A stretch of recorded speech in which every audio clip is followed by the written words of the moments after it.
ভীতি আর প্রীতি এ দুটোর ভেতর দিয়ে স্বৈর শাসনটা রাজত্ব করে।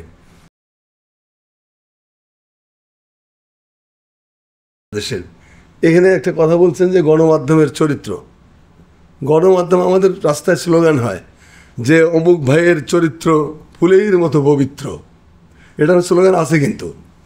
তো সেই স্লোগানের জন্য আমি বলবো যে আমাদের গণমাধ্যমগুলো গত 15 বছরে যা করছে, এগুলোকে পিটিয়ে গাছে লটকালেও রাগ কমবে না মানুষের।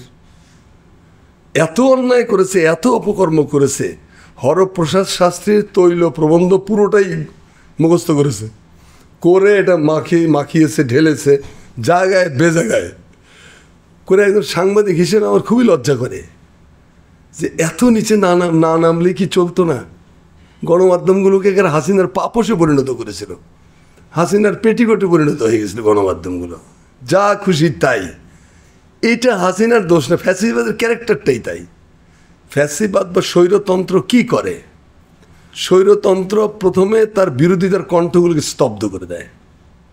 সে একটা কি ভীতি তৈরি করে, এই ভীতিটা সে করে আসলে কারণ তার ক্যারেক্টারের মধ্যে সে হিংস্রতা আছে। আর এর পাশাপাশি সে কী করে, অনুগ্রহ ভাজনদের জন্য প্রীতি তৈরি করে। ভীতি আর প্রীতি এ দুটোর ভেতর দিয়ে স্বৈর শাসনটা রাজত্ব করে। বিরোধিতা করলে তার কোনো খবর নাই, আর তার খবর আছে, তাকে মোটামুটি আমরা গুম হয়ে যেতে হবে, খুন হয়ে যেতে হবে।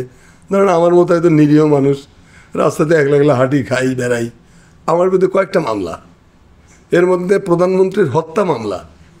আমি প্রধানমন্ত্রীর হত্যা করার জন্য 24 লক্ষ পাউন্ড ডিক্লেয়ার করেছি।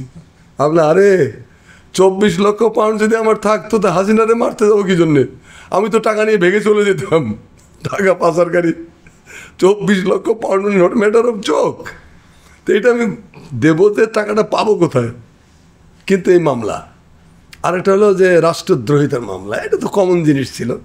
হাসিনার বিরুদ্ধে কথা বললে রাষ্ট্রের বিরুদ্ধে কথা বলা হয়।